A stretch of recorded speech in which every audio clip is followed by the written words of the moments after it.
মেয়েদের হোস্টেল লাইফে যখন কোনো বান্ধবীর ব্রেকআপ হয়, এই হ্যালো, রাখো তো দেখি কি হলো। কি ব্যাপার, কি হলো তোর? কাঁদতেছিস কেন?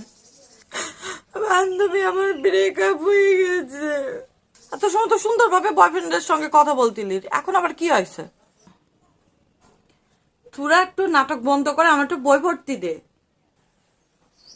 তুই তো এমনিতে 24 ঘন্টা পড়তে থাকিস, তুই 24 ঘন্টা পড়তে থাক, যা, তোর কিছু শুনতে হবে না। পণ্ডিত তুই এখনো পড়বি?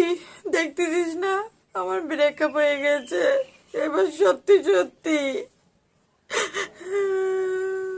কত প্রতিদিনই ব্রেকআপ হয়, এক এক মিনিটই ব্রেকআপ হয়। শোন বান্ধবী, তুই থাম, তোর প্রতিদিন 10 বার ব্রেকআপ হয়, আর তোর ওই ব্রেকআপের গল্প শুনতে শুনতে আমাদের কান টান জ্বালাপালা হয়ে যায়। আমি